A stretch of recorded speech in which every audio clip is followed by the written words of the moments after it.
What's up, everybody? It's James here from the Sawyer Family Reviews channel. Today is Wednesday, October 18th, 2023, and this is the weekly comic book pickups video. Every week I buy comic books. I get them for myself. I get them for my kids. I get them at Queen City Comics in Fairfield, Ohio. Zip code 45014. If you're in the area and into comic books, check out the comic shop over there. And while you're in that area, head a mile down the road and check out the toy department. Okay? Let's see what's in here. Everything's new except for one book. So the last couple weeks, Gracie has had other books. Like, she's had books that she usually gets that I've had to pick up. But she had said that if there's nothing there for her, that she wants a Star Wars book.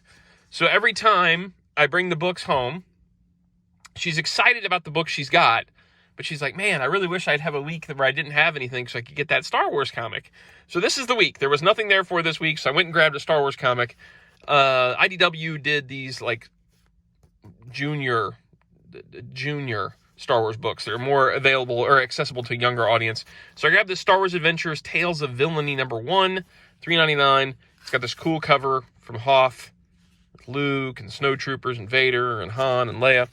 And it looks like it's got a couple of different stories in here. Like, page 1 has The Obstacle Course Part 1, which is a Rey story.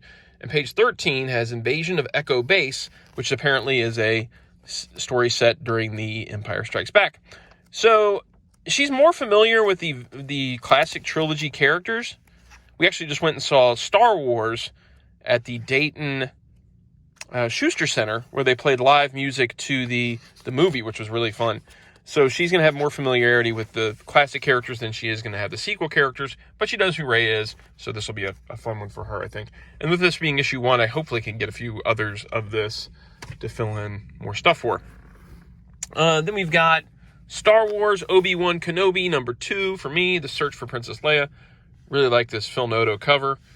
This was $4.99. This is an adaptation of the Obi-Wan Kenobi show. I make no apologies. I enjoyed the Obi-Wan Kenobi show. I really liked it. So I'm interested in an adaptation of it because if you've watched any of my other videos, you know I like the adaptations. So this one's Jody Hauser doing the writing and Salvador LaRocca doing the art, which I'm a big fan of Sal LaRocca's art. I think he does really nice art. And he does a good job of capturing the likenesses, but still making it his own thing. So, that is issue 2 of that. What do we got next? We've got Star Wars issue number 39, Dark Droids Crossover by Charles Soule and Musabikov. Still haven't read these guys. $4.99. Still buying them. Still haven't read any of them. Getting the whole Dark Droids Crossover. Haven't read any of it. Haven't read a single issue yet. I read like a page. Lobot's got like... Is that Lobot? Because he got like a little, he got like Wendy's hair. A little Wendy's hair in his little wiring. Little wires. So, this is how far along we are now. We still got quite a ways to go before it's all over. And I got a lot of reading to do. All right, next up, we've got for Blaze, I grabbed him Headless Horseman from Dark Horse Comics. I didn't realize how expensive this was when I picked it up. It's $7.99. Woo, lordy. I grabbed this Mike Mignola cover because I thought it was cool looking. I have no idea what this is about. We got Headless Horseman featuring Entertainment System, Some Wander, The Chaperone, The Muse, Horror House. It's got all these creative teams. So I'm assuming it's just like a horror anthology book about the Headless Horseman. So I don't know. The Mignola cover got me. I'm not gonna make any qualms, no bones about it. It's the Mignola cover that got me on this. So I grabbed this for him. And then we've got for Keaton, I picked up Justice League versus Godzilla versus Kong #1. I had no idea this was even coming out, but it's the Justice League versus Kong and Godzilla. So I was like, well, Keaton will probably enjoy that. That seems crazy enough to be something Keaton would dig. $4.99. I don't know how many issues it is.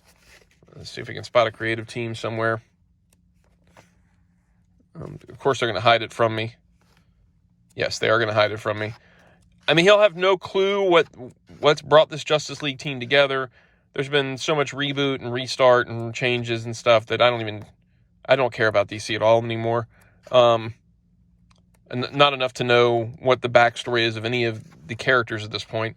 We've got Brian Buccellato and Christian Deuce doing the art, but hopefully the whole aspect of these superheroes going up against these two giant monsters will be something he finds fun. And if he doesn't, I won't pick up the next one. And then last but not least, this caught my eye. This hardcover Star Wars Tales from the Death Star. This is from Dark Horse. It's $25. Even scattered and destroyed, the ruins of the Death Star are a sinister place, and the destruction evolved around to the shadow of the forest moon. Alien creatures, phantom starships, deadly artifacts, and vengeful spirits all stalk the halls of the infamous space station.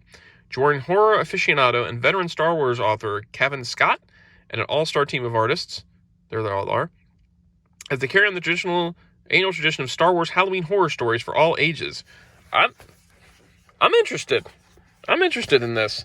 Star Wars horror stories. That's kind of fun. I didn't know they'd done anything like this before, but an annual tradition written by Kevin Scott. There's all your people.